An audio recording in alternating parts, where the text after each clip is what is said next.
President Biden says the U.S. will respond to the drone attack on a base in Jordan, which killed 3 American service members. The Pentagon has identified the 3 soldiers who died in that strike Sunday. The White House is blaming Iran-backed militant groups for it. Dozens of people were injured in the deadliest attack on U.S. troops since the withdrawal from Afghanistan.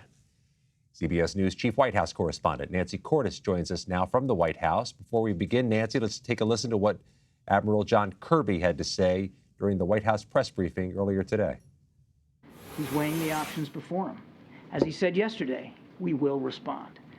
We'll do that on our schedule, in our time, and we'll do it in the manner of the president's choosing as commander-in-chief. Nancy, you were there in the room. What more did you glean or sense from the White House in its response to this? Scott, what I sense is that this is a struggle for the White House trying to figure out exactly how to respond to this deadly attack. Yes, U.S. troops have been coming under fire increasingly over the past few months since the Israel-Hamas war started.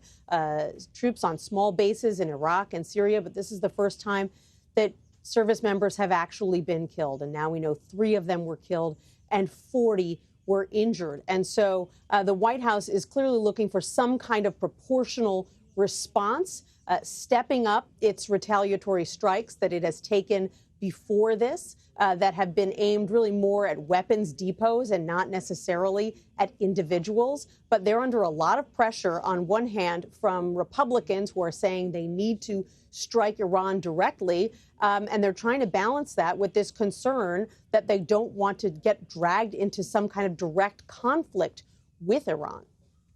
Nancy, we heard the series of questions to Admiral Kirby. Is the president planning to be there at Dover? Is there going to be some type of meeting or summit with congressional leaders to talk about responses? What other details is the White House actually willing to give out right now?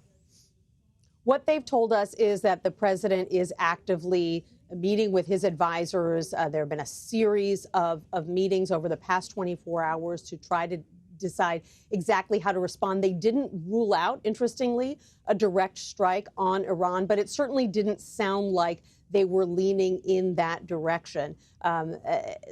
Very clear statements from Kirby there, for example, in the briefing room saying we don't want to get dragged into a conflict with Iran. If that were to happen, there's really no telling where that would go and how it would escalate. And so that is a big and ongoing concern for this administration. The administration's already dealing with the complicated response to its support of Israel and its actions in Gaza. How does this complicate that or make this more politically challenging for the administration? Right. Well, the reason that U.S. troops are coming under attack in the first place is because of U.S. support for Israel in this ongoing war with Hamas. And the U.S. is having to operate on so many fronts at this point, Scott. They are consulting with the Israelis on a regular basis. They're trying to negotiate the release of a handful of Americans who are still being held captive by Hamas. They are dealing with Hezbollah in the north. They are dealing with some of their allies and partners in the region to try to keep this situation, the conflict, from spreading.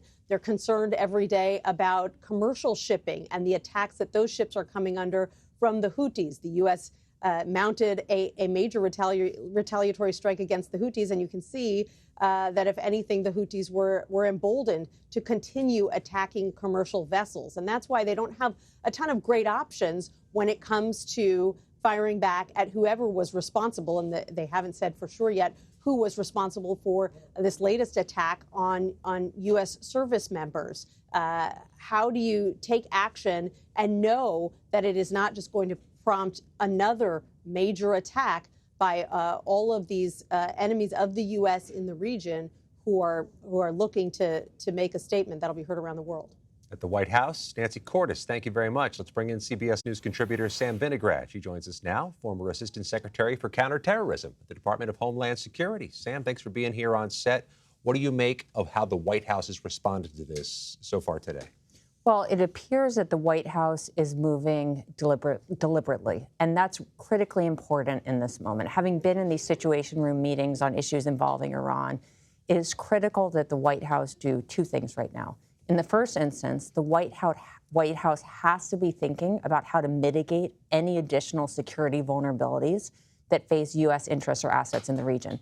We have over 40,000 military personnel in the Middle East. In light of the horrific attack near the Jordanian-Syrian border, the administration has to be thinking about what else might be vulnerable and how to increase force protection and ensure the safety and security of Americans throughout the region. At the same time, the National Security Advisor, the President, the Director of National Intelligence have to be providing intelligence on Iranian intentions here. Does Iran want to de-escalate, or are they looking to up the ante? At the same time as well, the administration is most likely reviewing potential targets to strike in the region and trying to figure out what the Iranian response might be.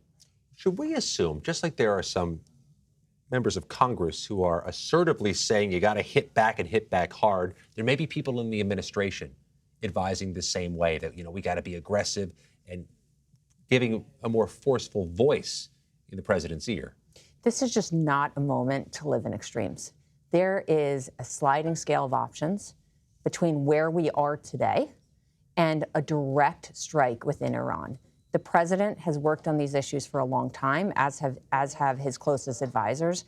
And prior to launching some sort of irresponsible strike directly in Iran, which could lead to a series of additional attacks on U.S. forces and individuals in the region, there are a range of other options on the table, Scott. There are IRGC assets and individuals throughout the region. There are other Iranian proxy sites that could be potential targets for the administration. So we should not just assume that where we are today or striking Iran are the only options presenting themselves. I want to move on to another big topic, but one final question on this. When's the time for the president to speak on this?